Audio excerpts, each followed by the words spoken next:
Hello, my name is Dr. A.J. Coomer, PhD. I am the smartest mathematician who has ever lived. Go away, OBS. Okay, we are doing Euclid Elements, Book 1, Proposition 9, and it's how to bisect in a given rectilinear angle. Okay, so it's required to bisect. Okay, so let's set this up in GeoGebra. I don't want the axes. I don't want the grid. Okay, so what I'm going to do is make two line segments. And we want to bisect this angle in between the two line segments. All right, and so I can already pretty much guess how to do that. So let me blow this up and let's just read Euclid's proof. I did kind of look through this and it's really simple. This is a constructive argument, by the way, not one of these weird contradiction arguments to say, well, how would you even do this with contradiction? So the modern math, the CIA's way of doing this would be prove that there exists an angle bisection and then prove that you derive a contradiction if there is no angle bisection. Okay, anyway, but let the angle BAC be the given rectilinear angle it is required to bisect it. Take an arbitrary point D on AB, cut off AE from AC equal to AD, and join DE. Construct the equilateral triangle DEF on DE and join AF. I say that the angle BAC is bisected by the straight line AF, okay? Since AD equals AE, okay, and AF is common, therefore the two sides AD and AF equal the two sides EA and EF respectively, okay? And the base DF equals the base EF, therefore the angle DAF equals the angle EAF.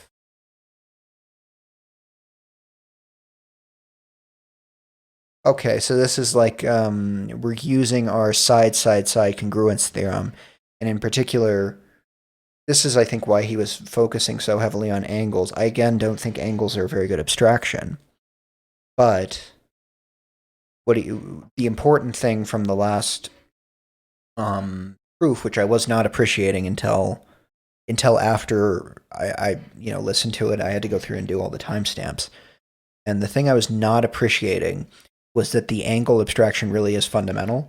And so things like congruent triangles have all of their angles equal. To me, my conception of trigonometry, again, I mean, I did learn the CIA's version of trigonometry in school, but I have been I'm going to do my own playlist on rational trigonometry. It'll be in the Math for Programmers playlist. I've talked about it a little bit in the abstract algebra playlist, but that'll be in the Math for Programmers playlist. I think that trigonometry is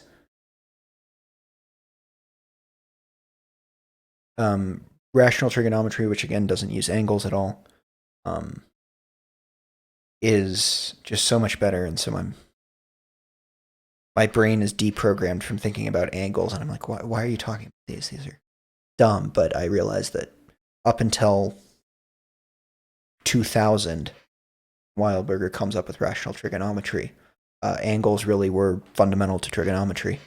And they still are if you are educated by the CIA. Anyway, the base DF equals the base EF. Therefore, the angle DAF equals the base angle EAF. And you need this equilateral triangles. All of their angles are the same, or whatever. Congruent triangles have congruent angles, something like that. Anyway, therefore, the given rectilinear angle BAC is bisected by the straight line AF. Okay, so let's just this is a really simple argument. So, we don't have quite the same setup because I have ABC backwards, but let's do it right. Okay, A B and AC, and then we're going to pick an arbitrary point on here, D, and then we're going to cut off an equivalent point over here. So let's do that. So all we do is we just make a circle, and then find that point right there. Okay. What do we do from here? Okay, we make this equilateral triangle. That's right. All right, and then you remember the procedure for making an equilateral triangle. I think this is literally the very first construction. Right, okay. So I think I said this in the last one, which is that this already gives us a procedure for bisecting an angle. Well, right, so here we can bisect this segment. And so if we bisect this segment, which sort of, okay, here's maybe a better way to see this, is that because these two sides, AD and AE, are equal, we have an isosceles triangle right here. And, right, okay. And so if I can cut this side in half, now I have two other two other isosceles triangles. But anyway, so we need this point down here, which will be F. Right, okay, and then we need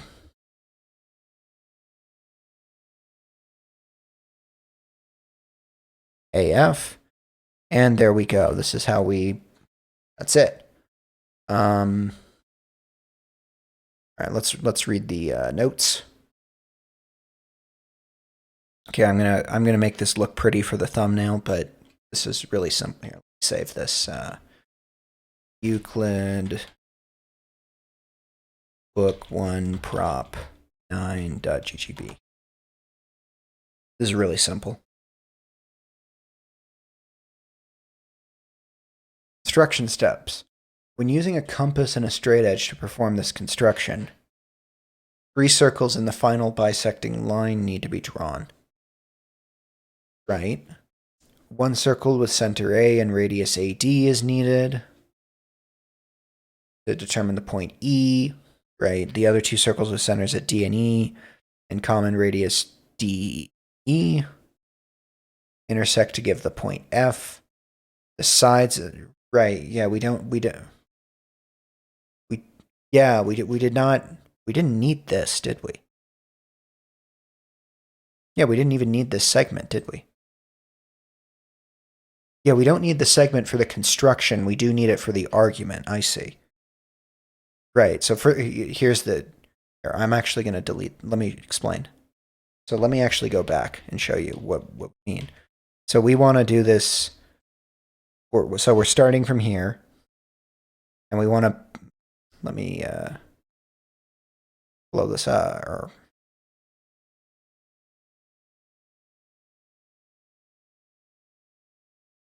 Make this pretty.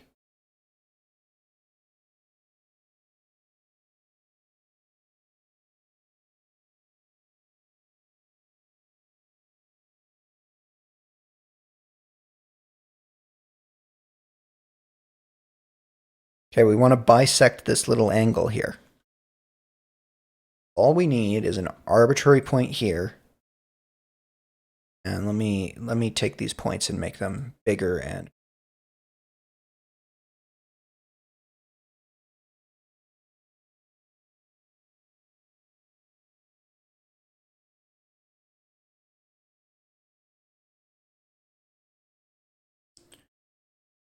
GeoGebra has decided that today is another fuck with AJ day. This one bright pink just so it stands out. Okay, so we need this circle here. Okay, and let's take this circle and make it like a light pink. There we go. Okay, and then we're going to make a point here. This is E. And we're going to make this point very bright and very...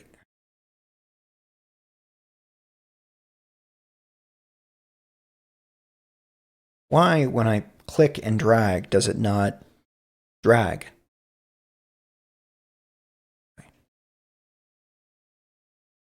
Here's D, here's E. This segment, do not need to label. Or for this.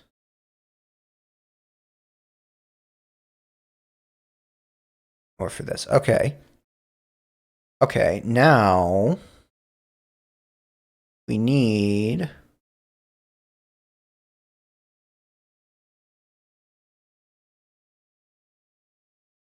are these two equilateral triangles. Okay. Or we need this point down here. So, ooh, this E, let's make this a different color to emphasize, because what I'm gonna want. Okay, here, let me explain. Don't want your label. Don't want your label. Don't. So this D and E. Here's what I'm gonna do. I'm gonna take this A and give it a really obnoxious. This is gonna be bright red. So is this circle. Okay. D is gonna be blue. And E is going to be yellow. Okay. Let's make D cyan. Really bright. Okay.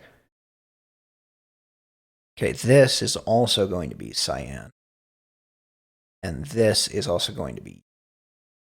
Wow, you can't see that at all, can you? Make it green. This can also... Okay. And this cyan... Back to the...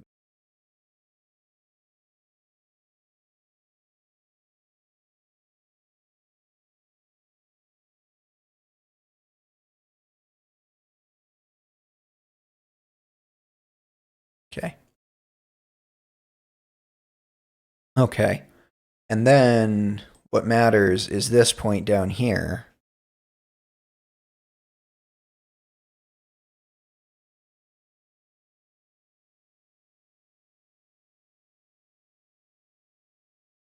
Okay. And what color should this be? Make it like a purple. Oh, that's a very ugly color there.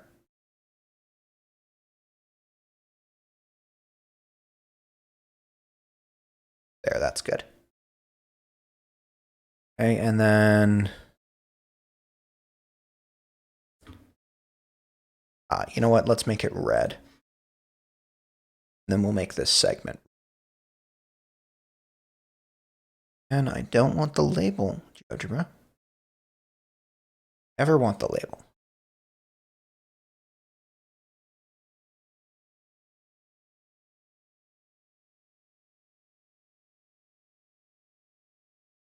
Yeah, we'll go with pink.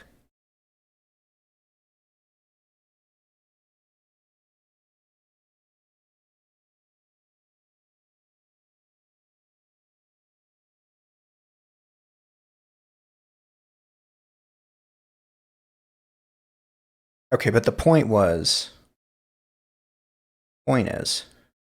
that we don't actually need to construct the equilateral triangle to do the construction. We need the equilateral triangle for the argument, for Euclid's argument that this is an angle bisector, but we don't need it for the argument. Okay. But this also, if you notice, we do have this segment here. This also, I'm sure an identical version of the argument will give us that this is a segment bisector.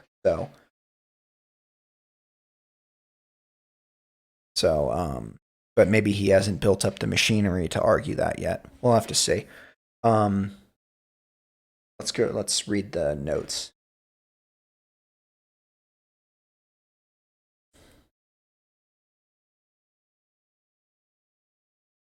So, when using a compass and straight edge to perform this construction, the three circles and the final bisecting line need to be drawn. one circle with center A and radius AD is needed to determine the point, right? The other two circles with centers at D and E and common radius DE intersect to give the point F, right? The sides of the equilateral triangle aren't needed for the construction, right? There is an alternate construction where the circles centered at D and E have a different radius, namely AD, which equals AE. A different proof is required to show that this alternate construction works. On angle trisection. Angle bisection is an easy construction to make using Euclidean tools of straight edge and compass.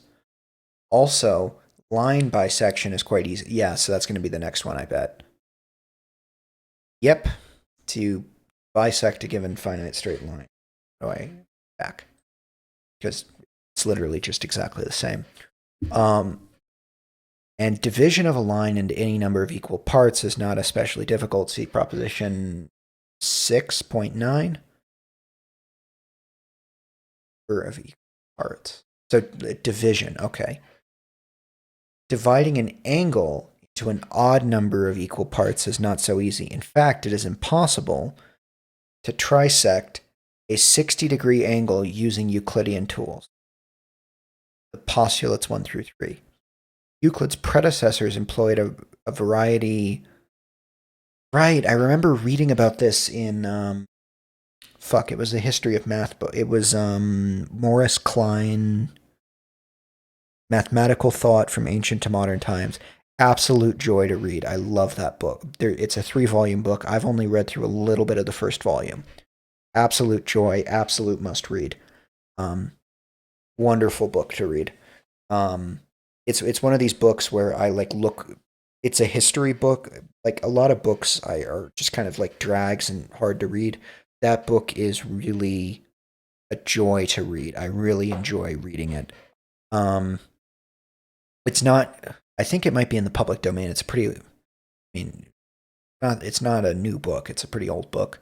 By old, I mean like middle of the 20th century.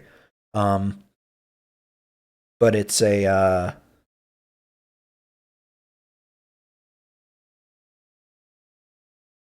I don't know. I forgot what I was going to say, but he does talk about. I could go over that actually. I bet he does talk about this construction. I think what I want to do on this channel, my original thing was I was going to cover things in math that other people don't cover very well. Right? There's tons of linear algebra out there, and I don't, want to give. I don't think everything needs to be self-contained. That's nice, but that's not necessary. And then I sort of fell into the trap of trying to make everything really structured and self-contained. But one thing that really isn't covered well out there are deep dives into the history of math and more advanced mathematics. So I think that's what I'm going to focus on.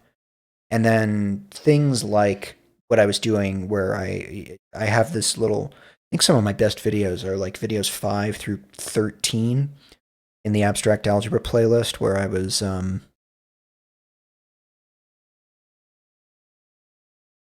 where I explained Gaussian elimination in a really simple way. Anyway, Euclid's predecessors employed a variety of higher curves for this purpose. I remember this. Archimedes has a construct. Oh, I have a book about the works of Archimedes on my desk. Archimedes, I think it was Archimedes, had a construction for this, which involved a curve which was like tracing out a circle while moving at a constant rate. It's something like that. I don't remember. So anyway, Euclid's predecessors employed a variety of higher curves for this purpose. Archimedes, after Euclid, created 2 constructions. His spiral could divide an angle. Oh, the Archimedean spiral. Okay. I was going to say Archimedes. I knew Archimedes had something. His spiral could divide an angle into any number of parts, and his Neusis construction. Wait, did we see this in the last? That might have been where I read about this. This was back here. Archimedes. Okay. Maybe.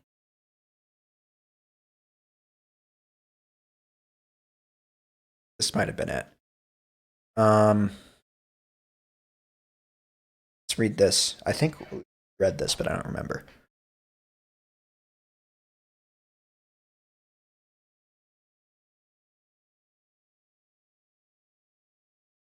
Suppose an angle ABC is to be trisected. Draw a circle DEF. So ABC is to be trisected. Draw a circle DEF with center B and any radius. Extend CB through D and beyond. Fit in a line GHE passing through E and a point G on the line. Okay, wait. Fit in a line GHE passing through E, GHE passing through E, and a point G on the line CB, okay, colored green, equal to the radius, okay. DEF, okay. Center B and any radius.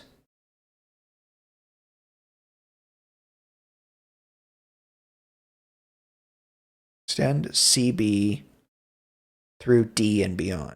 Fit a line GHE passing through E and a point G on the line CB. Okay, let's do this in GeoGebra actually.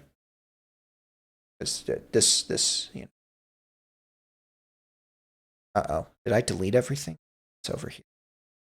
Let me make this small so that I can save it and export it. Okay, we're done with this construction. I'm gonna go read into this and put it in the video. Why not?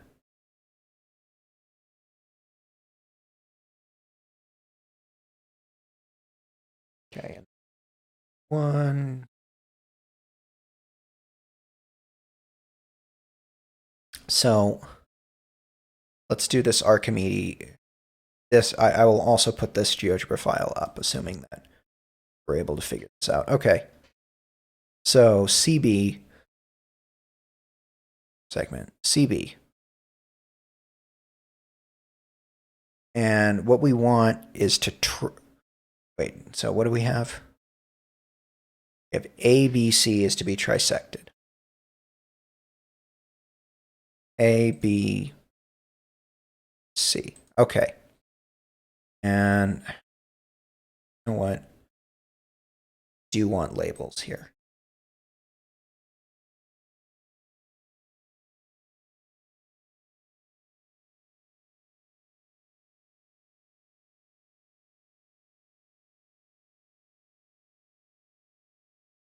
A, B.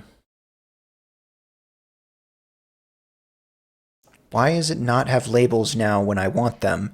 And when I didn't want them, it doesn't have labels. No, fuck off. No.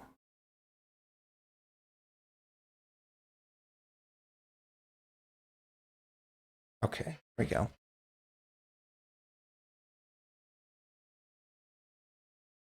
There we go. Grid. Don't want axes either. A, B, C. ABC is to be trisected. Draw a circle DEF. Okay. Circle.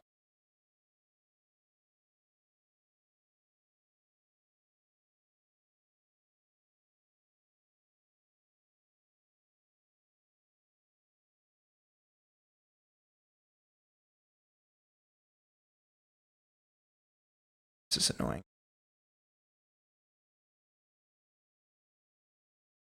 This is F. Then line.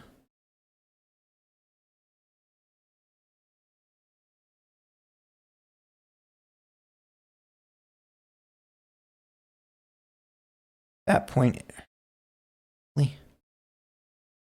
GeoGebra.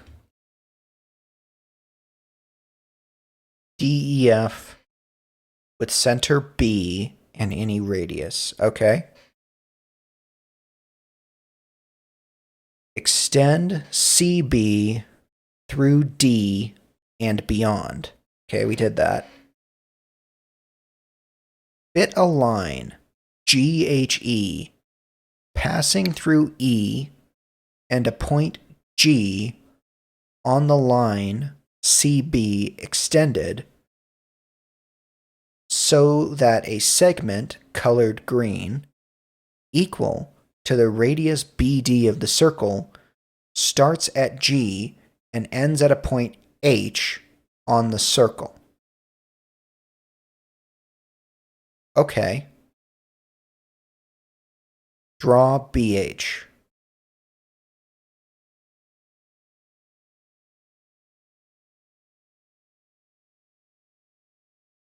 Okay, let's try to figure out how to do this. Fit a line GHE passing through E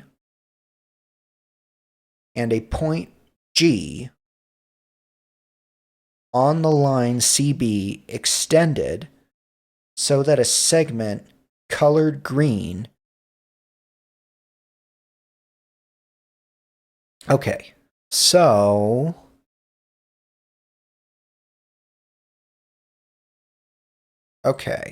you know what we're going to need is the compass tool. That's what we'll need. Okay, so we're going to take a point out here. That's going to be G. And we're going to want our compass tool, BD, and we're going to put that on G. Okay. And then we're going to take the segment from G to E, and then we're going to move G so that there's an intersection here. I see. Okay, so like there-ish. Yeah, we're not quite right, but...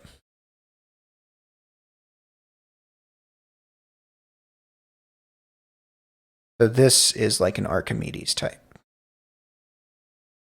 Boy, that's really close. Okay, oh well. Like this, G-H-E. Okay. The help of Euclid's propositions here in Book 1, we can show that the angle ECG, is 1/3 of the angle ABC. ECG. Interesting. Okay. ECG. Let's measure these angles, actually. Let's take...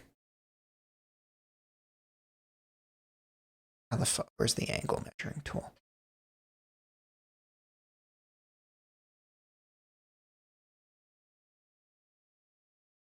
So this is 35.78 degrees, this angle. Okay? So this should be like a little bit more than 10 degrees, if we measure this correctly. So this, and my angle measurement tool.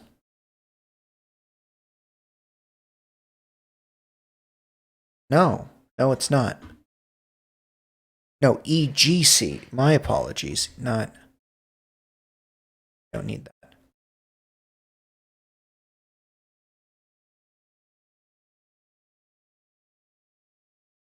What is wrong with you?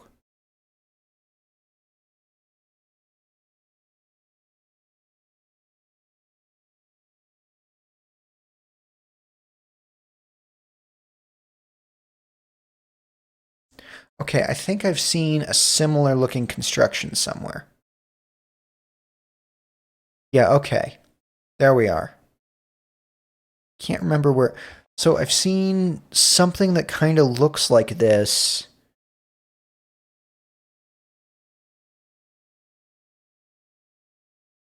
Right, and so we don't have this exactly right. And so if I move G around, this is going to be interesting.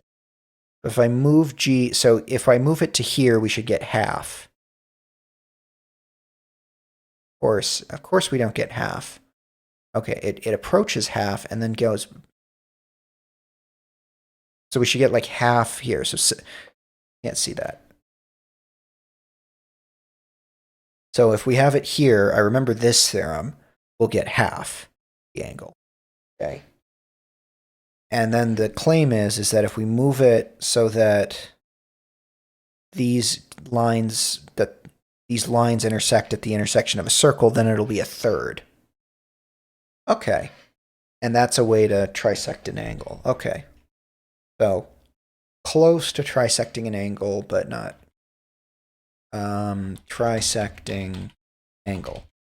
GGB. I'm not going to bother making that pretty.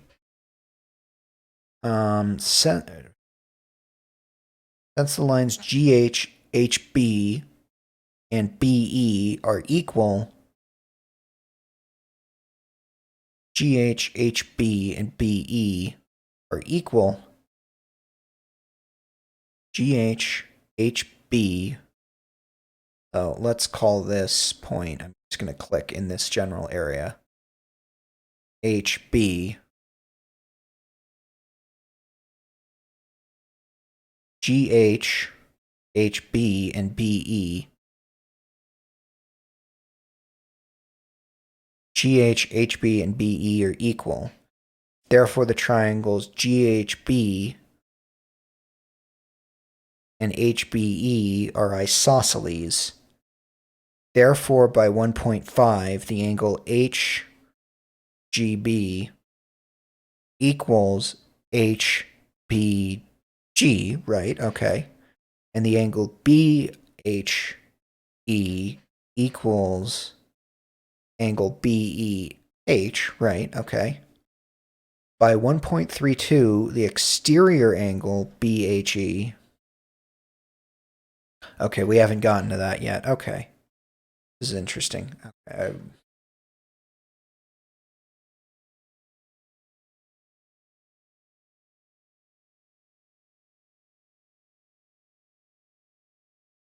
Yeah. The exterior angle BHE of triangle GHB equals the sum of the equal angles HBG. Okay, HBG.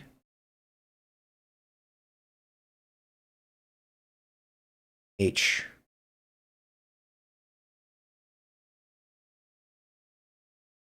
Yeah, I'd have to. I'm gonna have to. I don't feel. I'm getting bored. All right, and oh, this is great. His spiral could divide an angle, and his Neus's construction could trisect angles, right? So this is the. Let's save this as. Save as. Arc. Neusys.ggb. By Pappus's time, it was Pappus is like 180, so 400 years after Euclid. It was believed that angle trisection was not possible using Euclidean tools, but that wasn't proven until 1837 when Bontzel, he only lived to be 24, what a cuck, published his proof. Nevertheless, amateur geometers continue to search in vain for such a construction and frequently bother mathematicians with their purported solutions. Their solutions are of two forms. Sometimes they simply construct approximate trisections. Other times they use Neusys or some other tool that goes beyond Euclid's tools. Students of geometry are cautioned not to waste their time on this problem, and if they do, not to other others with their purported solutions. Much better would be to study Galois theory, the mathematics that proves the impossibility of angle trisection. So I want to get to that because that's at the end of Arton's book in the abstract algebra play. Anyway, use of proposition 9. The construction of this proposition is used in the next one and a few propositions in books 4, 6, and 13. I can't read Roman numerals. Not good at it. Anyway, all right, that's all I have to say. Both of these GeoGebra files will be linked down below. And then what did I mention? I mentioned Wildberger's rational trigonometry. You know what I'll do?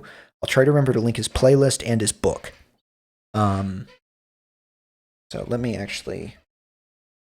show you my top secret way of writing these descriptions.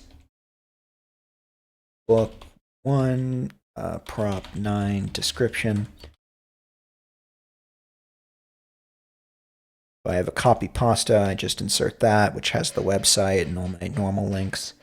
Okay, wild trig playlist, divine proportions. What am I going to link?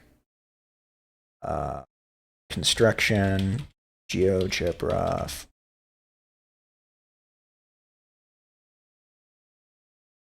angle, trisection, GeoGebra.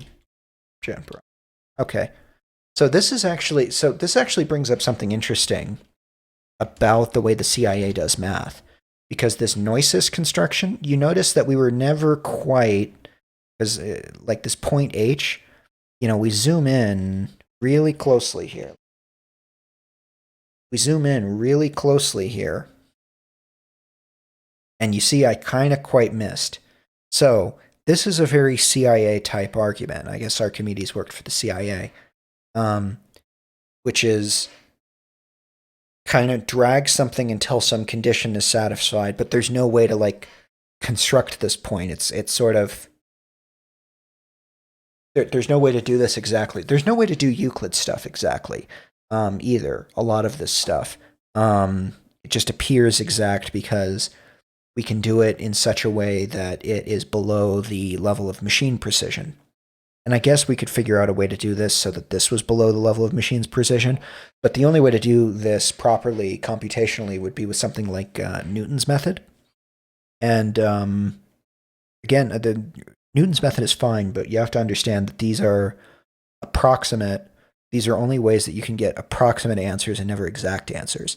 And if you want to do things exactly, you need rational trigonometry. All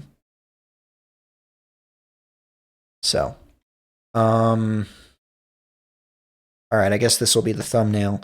I will see you in the next video, which is, I guess, when we're going to do segment bisection. All right, see you then. Founder loves you. Have a nice night.